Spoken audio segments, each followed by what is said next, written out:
Scott Blum, who founded Buy.com, who almost beat Amazon, has been compared to Walmart founder Sam Walton.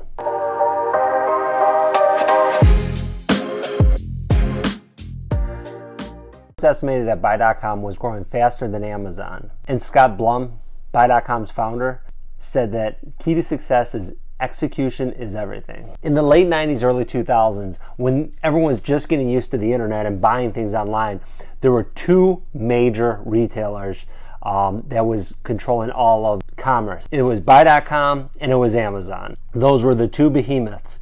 And even though now we know Amazon won that war, even though we now know that Amazon won between those two companies, at the time, most people didn't think Amazon would succeed because they were losing so much money and they had a different strategy than everyone else. But the company that was poised to win, Buy.com, was started by serial entrepreneur Scott Blum. And he's a very, very interesting guy, and he's just an absolute dynamo who made a ton of money, but he ended up retiring early, and then obviously Amazon became Amazon. But here's some interesting stuff that for sure you didn't know. And the thing is, this is the kind of stuff that if you're in your career and your business, you could take the stuff, you can use it for yourself to make yourself a little bit more successful. Now, in February 2000, Buy.com went public. Scott Blum made billions of dollars. He was ousted from the company, but here's the interesting thing.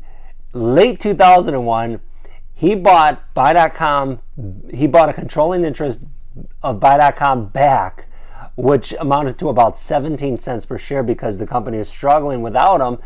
The company just took a nosedive. And if you want, and what gets even more interesting than that is that he ended up selling Buy.com to SoftBank for $200 million. So 2 years later, he ends up buying the company back from SoftBank for only $13 million. So he sold it to them for $200 million. 2 years later, he buys it back for $13 million. It's unreal. Now, just to give you some perspective too, Buy.com, in 1 year, he did $700 million in business. They were the second largest online retailer in the world. Behind number one, you guessed it, number one was Amazon. So, but that tells you how big they were. Now, keep in mind that now it's Walmart and Amazon. They're the two behemoth online retailers, and Walmart obviously a physical retailer. But at the time, Walmart was not even in the conversation of online retailers. It wasn't until more recently where Walmart became dominant online. But at the time, it was Buy.com, it was Amazon. Now, something that Scott Blum has talked about, he talked about the key to success is execution is everything. He talked about how it's about getting things done. It's about, if you got an idea, do it. If you got an idea, get it done. Because talking about it, planning it, sure, it helps, but ultimately you got to do it. And that's one thing that Scott Blum, even though most people have never heard of him, but yet he's one of the most successful entrepreneurs in our lifetimes. And even entrepreneurs now are not as successful as he was. Now, he ended up retiring, he kind of went into obscurity, and most people have never heard of him. But right from the start, he was successful. He was successful when he was young. He worked at Nordstrom selling shoes. He became one of the top shoe salesmen there. He started a company. When he was young, when he was like 18 or 19, made $1 million from it. Now, the company was also investigated by the SEC, and they had to pay a fine, and they got in some trouble. And then that's when he went on to start Buy.com. Now, this is the thing. When he was running Buy.com, when they went public, one of the reasons he had to step down or got ousted as CEO is because of his previous run-ins with the SEC. So he was, when he talks about execution is everything, he has been one of those guys who he pushes forward, then fixes things as they're broken. And it's funny too, because Jeff Bezos definitely knew who Scott Blum was. Scott Blum definitely knew who Jeff Bezos was. And they went head to head for many years. And what's funny too is that there was one interview that Scott Blum did where he said, "I don't have a Jeff Bezos voodoo doll." He said, "I don't think he's going to win." On the flip side, both of them were competing for companies, because also in the early 2000s, as the internet boom as the boom and collapse happened, the companies that were still standing, what they started doing is they started buying out companies and buying websites.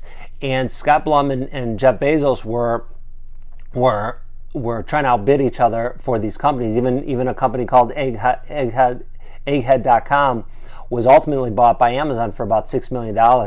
You say, well, what was that? Why did they do that? Yeah, that's the point. That money was, at the time, because these companies the internet was new, and very few people knew that online retailing would be the future, and that's where all the money would be. And because those people knew it, from the outside, it looked like these guys were crazy. They're just throwing money around. They're spending money. They had no regard for money. But what they knew that everyone else didn't is that everything would be online 20 years later and beyond, as it is. And that's what they were doing. Now, a lot of these companies didn't succeed, like Egghead.com, but they figured they'd find some winners, and they didn't want their competitors getting a website or a business that they couldn't get. Now, even, for example, one of the big search engines at the time, and I don't want to get off topic, but was Ask Jeeves and Yahoo.